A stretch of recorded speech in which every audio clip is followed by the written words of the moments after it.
Donald Trump will now have two distinguished titles, billionaire, businessman, and president-elect. Trump hinted at what he expects the economy to look like in his victory speech yesterday. We have a great economic plan.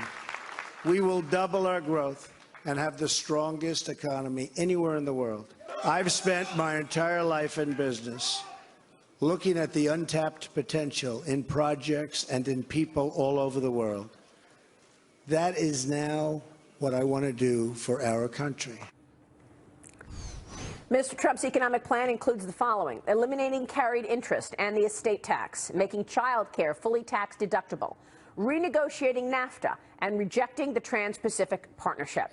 He also wants to create 3 tax brackets at 12%, 25%, and 33%. I want to bring in Reagan economic advisor Art Laffer and Steve Moore, Trump economic advisor, 2 of the architects of Trump's initial economic plan. Gentlemen, good to see you both. Thank you so much for joining me. And congratulations to you both. Your team won.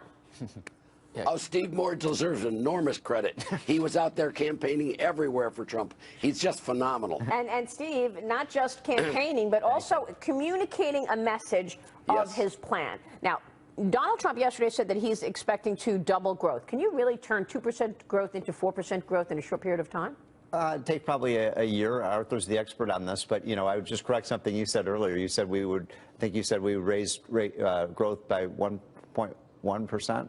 On top of our current growth. Yeah, I think we can do better than that. Great. Perfect. So you think you can do a double? How do you get there? I think we can get 2 percentage point more growth. I think we get 1 percentage point more growth from the tax plan, just as Reagan did, Arthur, and I think we can get another percentage point growth out of energy production. We can produce about $150 billion more coal, oil, and gas. It's been, you know, virtually shut down by a lot of Obama's regulations, and we can get rid of those. So, Arthur, I think we can do what you guys did in the Reagan administration. I think we can get that growth rate up almost double to what it is today. Especially, Art, when you talk about rolling back regulations, right? Yeah, well, you know, if you want to do what Reagan did, we had 6%, 7%, 8%, 9% real growth rates on a quarterly basis. Once the tax cuts took effect. Great point. I don't see why you shouldn't do just as well as we did. Obama is a lot worse than Jimmy Carter, and you guys can really make it fly. Well, you know, there's an attitude out there among a lot of the more liberal economists, and this has been their the line for the last few years. You've heard this, Dagen.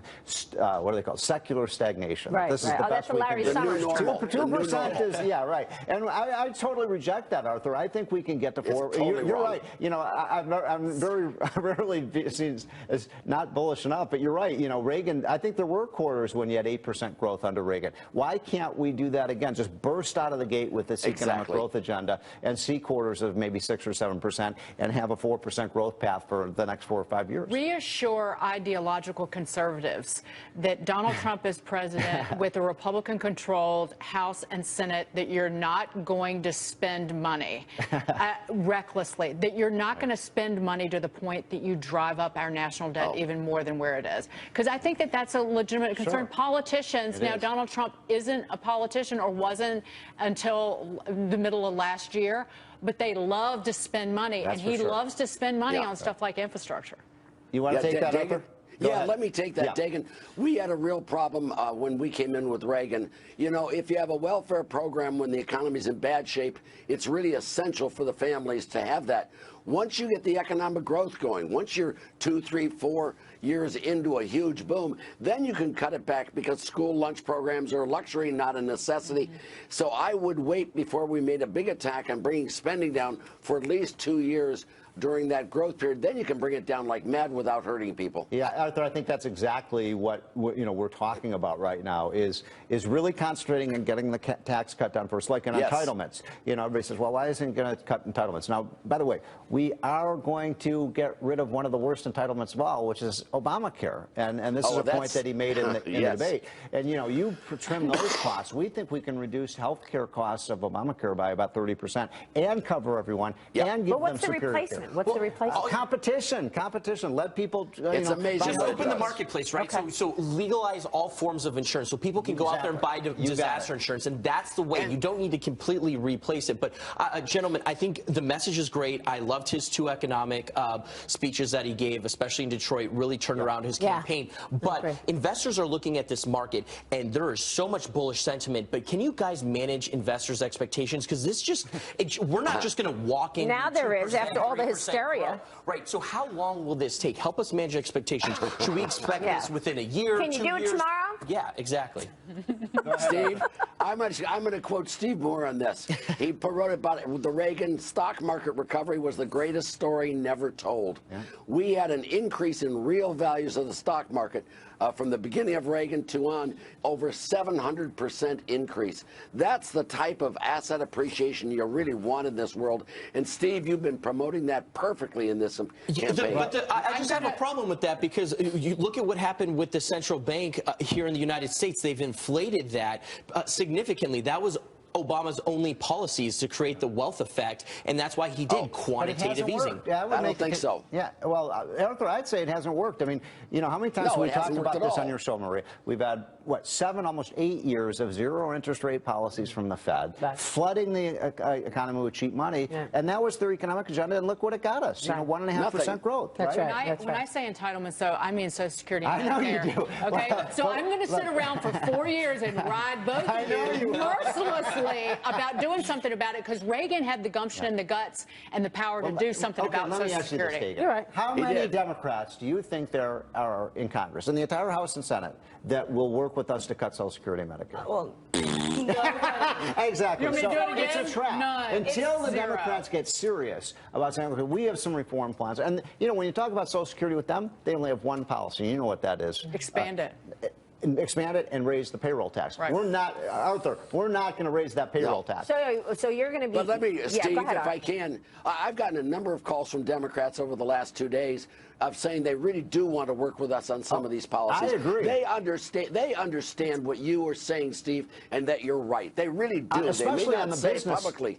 Sorry, Arthur, I think you're especially right on the tax cut. I mean, remember, how many Democrats did you get in the House with that Reagan tax cut? Huge. I mean, yeah. We got, when we did the big one in 1986, we got 97 senators on our side, only 3 against us. Wow. Yeah, well, you're going to want to take advantage of the fact that you have both chambers now to actually get as much done as possible. You better believe it, but you need 60 votes. I mean, look, you do need 60 votes in the Senate. Right. What are Republicans at? 52 or something like that?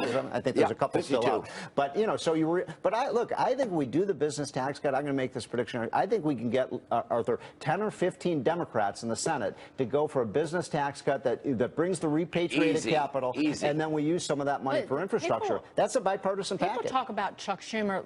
Donald Trump knows Chuck Schumer very well from him being the senator here from New York for so many years.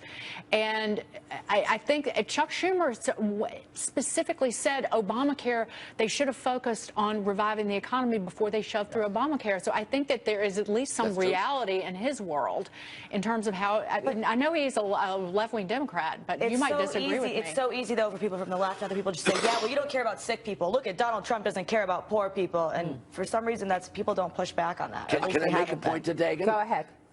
Chuck Schumer voted for the 86 Tax Act, which cut the highest rate from 50% to 28%, and it cut the corporate rate from 46 to 34. Chuck Schumer voted for it. He gets it. He understands the impact of lower taxes. Well, let me make one other quick point. He sure does. Yeah. You know, the Democrats, because they thought Hillary was going to win, so their line for the last 6 weeks has been, Republicans have to cooperate, we have to get things done. Let's see if, you know, now that Donald Trump is the president, whether Democrats will work with. But I think they will. Look, I think out of the gate, some of these things like the tax cut and reforming Obamacare in a marketplace direction. Democrats are going to come along because they're going to want to ride the coattails of this booming economy and take credit for it. So that's why they're going to come along. Not only that, but there are how many, I think we were looking at these numbers, Arthur. There are a lot of Democratic senators up for re-election in 2 years. And 24. 24. Be careful, because you say infrastructure spending, and Democrats love spending other people's money. Well, Republicans do, too. Real quick, before you go, are you going to be the chairman of the economics team? I really actually don't know. Whatever Donald Trump wants me to do, I will do. But you're expecting to get a role. What I want to do is help him get this tax cut passed, the way you did, Arthur, in 1981. All right, what about you? You're going to go back to Washington?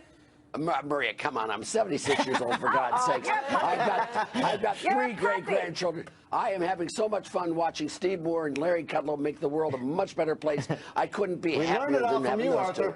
I don't know. People in Nashville want you to help this economy.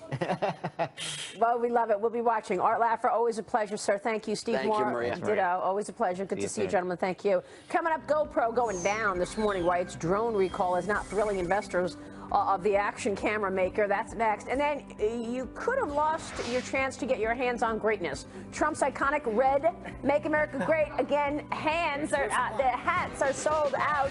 Back in a minute.